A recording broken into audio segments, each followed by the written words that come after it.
ई वक्ते भगवान श्री राम लक्ष्मण जी નું મસ્તક ખોળામાં લઈ હનુમાનજી મહારાજ ને કહે છે, હે હનુમાન, અને બહુ સાચી વાત છે વાલા ભગત, ભાઈ ભાઈ છે, ભલે બોલતો હોય કે ન બોલતો હોય, પણ કાળી રાતે હાકળ ખખડાવો ને તો ઈ ભાઈ ની દાજે, ભલે ન બોલતો હોય તો હાલતો થાય કે મારો ભાઈ છે, અને ઈ જમણી ભૂજા વહી જાય ને ત્યારે ભાઈ ભલે ન બોલતો હોય તો એને આમ અંદરથી આંગુડા આવે હો, દુઃખ થાય, ભાઈ ભાઈ છે. અને એ વખતે ભગવાન શ્રી રામ હનુમાનજી મહારાજ ને કહે છે, હનુમાનજી મહારાજ, તૂટી ગઈ જોડી અમારી, તૂટી ગઈ એ જોડી અમારી, બિખર ગઈ જોડી રે મારા ભાઈ રે નાની, આજ તૂટી ગઈ જોડી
બીજ પલટે ની ભલી જુગ જાય આનંદ ભગત ઊંચ નીચ ઘરે ભલે અવતરે ભગત પણ આખીર સંતના સંત વાલા તમે થોડાક આનંદ માર્યો એટલે અમને કઈક મજા આવે જોકે મને ખ્યાલ છે પ્રસંગ એવો છે પણ મેં હમણે વાત કરી ને કે આ એરિયો છે ને વાલા એ ભજનાનંદી છે હા અને એમાં પાછો અમારો દિલ્હી ડાયરો બેઠો છે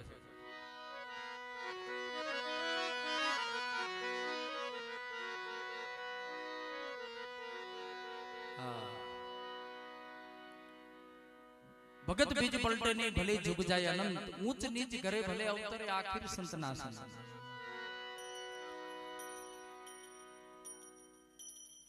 ભજનની જેને રાહ બતાવી તો એવા બે સંત થઈ ગયા છે બેનું ગામ બોટાદની બાજુમાં છે આપણને ખ્યાલ હશે પૂજ્ય નારાયણ બાપા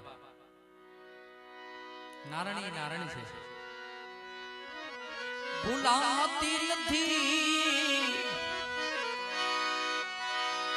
અરે ભાઈ ભૂલાતી નથી સુખી જિંદગી સુખી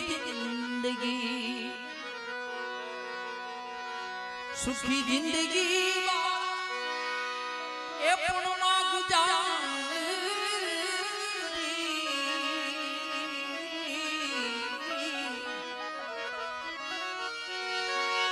સુખી જિંદગી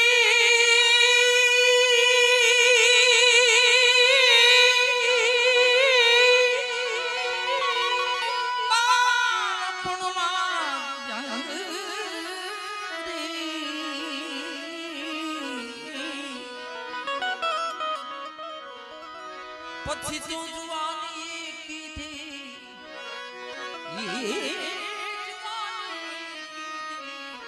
દુખી જિંદગી આ દુખી જિંદગી આપણા છોકરાઓ સારા હોય અને પહેલા તો એ વાત કરી દઉં કે આપણા માવતરને આપણે વ્યવસ્થિત આ નાની યુવા પેઢીને કહું છું આપણે જે આપણા માવતરને વ્યવસ્થિત ખાંચવા હોય તો વારા પછી વારો પીપળ પાન ખરંતા હસ્તી કુપળિયા પીપળાનું પાન પાકી ગયું ને પછી ખેર્યું એટલે ઓલી કુપળી હોય ને ઈ દાંત કાઢવા લાગી પીપળ પાન ખરંતા હસ્તી કુપળિયા હમ વિતી તુમ વિત્સે ધીરી રો બાપલિયા હા ઈ પીપળાનું પાન ખરી ગયું ને એટલે કુપળી દાંત કાઢવા માંડી એટલે ઈ કુપળીને એમ કે છે કે પીપળ પાન ખરંતા હસ્તી કુપળિયા એટલે વારા પછી વારો બધાયનો આવવાનો જ છે વાલા આપણા માવતરને આપણે વ્યવસ્થિત હાંચવા હોય તો આપણો સંતાન આપણા દીકરા આપણને વ્યવસ્થિત હાંચવે નહીતર ન હાંચવે નહીતર તો ભૂંડાઈને આપણને કંઈક બીજી ભાઈના આમ ક્યાંય ને ક્યાંય ખાટલો ઢાળે હારા છોકરા વ્યવસ્થિત હોય તો વાંધો ન આવે નહીતર તો એક બાજુ ખાટલી હોય એક બાજુ દવાની બાટલી હોય ને એક બાજુ નાની એવી માટલી હોય અને પંખોય સરા વગરનો ગરડ ગરડ થતો હોય એટલે હું તો નાની યુવા પેઢી આજે નાના છોકરાઓને ખાસ કહું છું વાલા કે તમારે ક્યાંય જવાની જરૂર નથી તમારે ક્યાંય જવાની જરૂર નથી વાલા પહેલા આપણી કળની દેવ કળ વિના બળ નહીં કળની દેવ અને બીજી આપણી જન્મ દેનારી માં આપણી જન્મ દેનારી માં છે ને વાલા તમે ચોટીલા જાઓ અહીંથી ચોટીલા જાઓ ભાઈ એક મિનિટ ભાઈ ઓ ચોટીલા જાઓ 5000 ની 10000 ની કે 20000 ની સુંદરી ઓઢાડો પાવાગઢ જાઓ અને તમારી જન્મ દેનારી માને 150 રૂપિયાનો હાડનો નો લઈ દેતા હોય તો ઈ ડુંગરાવાળી રાજી નો થાય હા ઈ ડુંગરાવાળી એમ કે પહેલા તારી ઉમરાવાળીને રાજી કર પછી અહીંયા આવી છે અને આપણી જન્મ દેનારી માને આપણે હાચવતા હોય ને વાલા તો ઈ ડુંગરે જવાની જરૂર ન પડે ઈ ડુંગરા ઉપર બેઠી બેઠી ખમકારા કરતી હોય ખમા મારા દીકરા ખમા જનેતા છે ને વાલા જનેતા ઈ જનેતા છે પોતે ભીનામાં સુવે ને આપણને સુકામાં સુવડાવ્યા હોય એમ મોટા કર્યા હોય અને પોતાનો પતિ વિયો જાય. ઘણી જગ્યાએ એવું બને કે નાની ઉંમરમાં પોતાનો પતિ વિયો ગયો હોય અને ઈ બાઈને સારું ન લાગે પણ છતાં ઈ જીવતી હોય એક કડી ગાવ. પતિ પાછળીને એ મરી જવું હતું, પતિ પાછળીને એ મરી જવું હતું, એમ છતાંય જીવવું પડતું હતું. શું કામ? એના ખોળામાં બાળક રમતું હતું, એના ખોળામાં બાળક પતિ પાછળ એને બીવું જવું હતું, એમ છતાંય જીવવું પડતું હતું. શું કામ? એના ખોળામાં બાળક રમતું હતું. એના સંતાનની એની ઉપાધિ થતી હોય. અને મિત્રો, આખો દિવસનો થાક હોય અને તમારી જન્મ દેનારી માં હોય ને વાલા, ક્યારેક ટ્રાય કરજો એટલે તમને ખ્યાલ આવે. આખો દિવસનો થાક હોય તમારી જન્મ દેનારી માં ઘરે આવી ખાલી 5 જ મિનિટ એના ખોળામાં માથું નાખજો અને માં મીઠો હાથ માથે ફેરવે ને વાલા, આખો દિવસનો આપણો થાક ઉતરી જાય. માં છે એમ આપણા સંતાનો આ નારાયણ બાપુએ કીધું છે, ભૂલાતી નથી સુખી જિંદગી. ભજનની જેને રાહ બતાવી તો એવા 2 સંત થઈ ગયા. એક તમારા સમાજનું ગૌરવ વાલા પૂજ્ય નારાયણ બાપુનું ગામ આકડિયા અને એક ખાલી વચ્ચે નદી જ છે, કદાચ ગયા હોય તો ખ્યાલ હોય, ભંડારીયા પૂજ્ય કાંદાસ બાપા.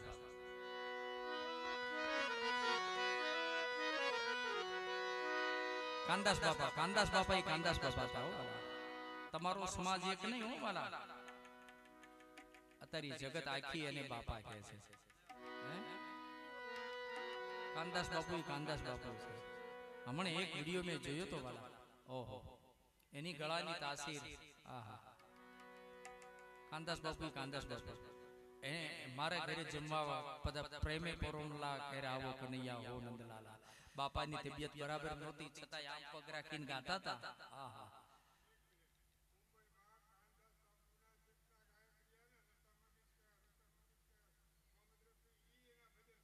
વાહ વાહ વાહ, વિચાર કરો.